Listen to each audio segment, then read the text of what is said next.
سلیبیوں کے ہر اول لشکر جن یورپی ممالک سے روانہ ہوئے تھے، وہاں جب ان کی تباہی اور ہولناکی کی خبریں پہنچیں تو ہر طرف زبردست ہیجان پیدا ہو گیا۔ یوں معلوم ہوتا تھا کہ کوئی آتش فشاں پہاڑ پھٹ پڑا ہو۔ ہر شخص یہی چاہتا تھا کہ پر لگا کر اڑ جائے اور اشیائے کوچک کو روندتا ہوا یروشلم پر صلیبی جھنڈے گاڑ دے۔ گھر گھر میں بڑے جوش و خروش سے جنگی تیاریاں شروع ہو چکی تھیں۔ آخر کار 1097 عیسوی کے موسم بہار میں یورپ کے کئی نامور حکمرانوں، نوابوں اور رئیسوں کی سرکردگی میں 7 لاکھ کے قریب صلیبی جنگجو مرنے مارنے کے لیے تیار ہو گئے۔ ان میں 1 لاکھ سے بھی اوپر سوار تھے، باقی سب پیادے تھے۔ مورخ اینا کامینہ نے لکھا ہے کہ صلیبیوں کی تعداد کا شمار بھی نہیں کیا جا سکتا تھا۔ ان کو صرف سمندر کی ریت یا آسمان کے ستاروں سے تشبیہ دی جا سکتی تھی۔ مئی 1097 عیسوی میں یہ ٹڈی دل بڑے باضابطہ طریقے سے مشرق کی طرف روانہ ہو گیا۔ ان میں 4 بڑے لشکر شامل تھے۔ پہلے لشکر کی قیادت لورین کا ڈیوک یعنی لورین کا نواب گاڈفرے ڈی بولین کر رہا تھا۔ یہ شخص ایک ازمودہ کار جرنیل تھا اور فرانس میں اس کی بہادری اور جنگی مہارت کی بڑی شہرت تھی۔ گاڈفرے کے لشکر کے ساتھ اس کے 2 بھائی اور ایک چچا زاد بھائی بالڈون بھی تھا۔ ان سب کا شمار فرانس کے نامی گرامی سرداروں میں ہوتا تھا، جبکہ دوسرے لشکر کی قیادت فلپ شاہ فرانس کا بھائی کر رہا تھا۔ تیسرے لشکر کی قیادت ایک نامور اطالوی جنگجو بوہیمونڈ کر رہا تھا۔ وہ اٹلی کے شاہی خاندان سے تعلق رکھتا تھا اور وہاں کی ایک ریاست کا رئیس تھا۔ صلیبیوں کا چوتھا بڑا لشکر فرانس کے جنوبی صوبوں سے مرتب ہوا اور اس کی قیادت 2 نامور سردار ریمنڈ اور ایڈمر کر رہے تھے۔ ان 4 بڑے لشکروں کے علاوہ بے شمار چھوٹے چھوٹے لشکر مختلف امیروں اور نوابوں کی سرکردگی میں ہر طرف سے امڈے چلے آ رہے تھے۔ ہر لشکر میں اپنے اپنے علاقے کے منتخب جنگجو شامل تھے۔ سب سے آخری لشکر ولیم فاتح کے نامور بیٹے ڈیوک رابرٹ والی نارمنڈی کی قیادت میں روانہ ہوا۔ گویا سارے یورپ کے منتخب جنگجوؤں نے مشرق پر یلغار کر دی تھی۔ صلیبیوں کا طوفانی لشکر اپریل 1097 عیسوی کے آخر میں قسطنطنیہ کے قریب پہنچ گیا۔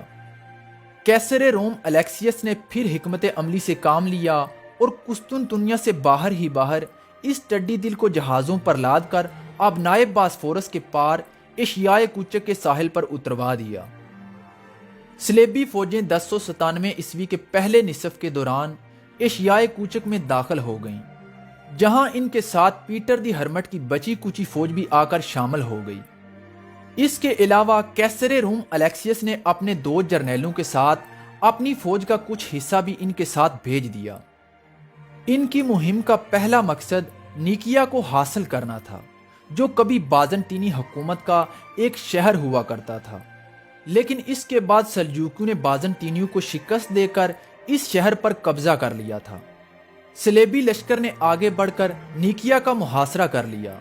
سلطان کلج ارسلان اس وقت وسطی ایشیا میں دانش مندیوں کے خلاف لڑ رہے تھے۔ جب ان کو معلوم ہوا کہ صلیبیوں نے آگے بڑھ کر نیکیا کا محاصرہ کر لیا ہے، سلطان کلج ارسلان نے اسی وقت اس مہم کو ادھورا چھوڑا اور صلیبیوں کے مقابلے کے لیے نکل کھڑے ہوئے اور 16 مئی کو نیکیا پہنچ کر پیچھے سے صلیبی فوج پر حملہ کر دیا۔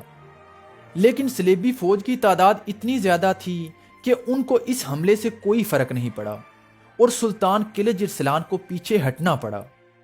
جب کئی دن کے محاصرے کے بعد بھی شہر فتح ہونے میں نہ آیا تو صلیبیوں نے قیصر روم سے مدد مانگی، کیونکہ صلیبیوں نے یہ محسوس کر لیا تھا کہ وہ ازنک جھیل کی ناکہ بندی نہیں کر سکتے جس پر یہ شہر واقع تھا، اور اسی جھیل کے ذریعے اس شہر میں کمک پہنچ رہی تھی۔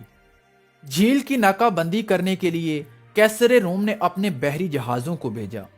ان جہازوں کو سمندر سے نکال کر خشکی پر لایا گیا اور خشکی پر ان کو گھسیٹ کر اس جھیل میں ڈال دیا گیا۔ اس طرح سے اب شہر کا مکمل طور پر محاصرہ کیا جا چکا تھا۔ اب شہر والوں کو کسی طرف سے بھی کوئی کمک کی امید نہیں رہی تھی۔ آخر کار محاصرین کو 50 دن کے شدید محاصرے نے عاجز کر دیا، لیکن انہوں نے صلیبی درندوں کے ہاتھوں میں پڑنے کے بجائے شہر پر قیصر روم کے قبضے کو ترجیح دی، کیونکہ قیصر روم ان صلیبیوں کی نسبت کسی قدر مہذب تھا۔ سلطان قلعہ ارسلان نے در پردہ اس سے نام و پیام کر کے شہر کیسر روم کے حوالے کر دیا اور خود اپنی فوج کو لے کر دوسرے علاقے میں چلے گئے۔ نیکیا پر کیسر روم کا علم لہراتا ہوا دیکھ کر سلیبی بہت جلے، لیکن کیسر روم نے مال و دولت کی بارش کر کے ان کے منہ بند کروا دیے۔ اس کے بعد سلیبیوں نے نیکیا کا محاصرہ اٹھا کر آگے بڑھنا شروع کر دیا۔ ان کے ساتھ بازنطینی فوج کے بھی کچھ دستے شامل تھے۔ اس کے علاوہ ان کو یہ بھی امید تھی کہ کیسر روم الیکسیس اس کے بعد ایک مکمل بازنطینی فوج ان کی کمک کے طور پر بھیجے گا۔ انہوں نے اپنی فوج کو 2 حصوں میں تقسیم کر دیا۔ ایک حصے کی قیادت نارمز کر رہے تھے اور دوسرے حصے کی قیادت فرانسیسی کر رہے تھے۔ سلیبی سرداروں نے یہ مشورہ کیا کہ ڈوریلیوم کے مقام پر دونوں لشکر پھر اکٹھے کر دیں گے۔ سلطان قلعہ ارسلان نے نیکیا میں شکست کھانے کے بعد اپنی فوج کو اکٹھا کرنا شروع کر دیا تھا۔ آخر کار ڈوریلیوم کے مقام پر سلطان قلعہ ارسلان نے اپنے تیز رفتار گھڑ سوار تیر اندازوں کے ذریعے سلیبی لشکر کے پہلے حصے کو گھیر لیا۔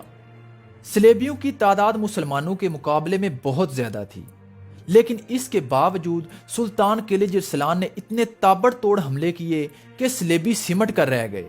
سلیبیوں کو مارتے کاٹتے مسلمانوں کے بازو شل ہو گئے، لیکن ان کا ایک سالاب تھا جو عمدہ ہی چلا آ رہا تھا۔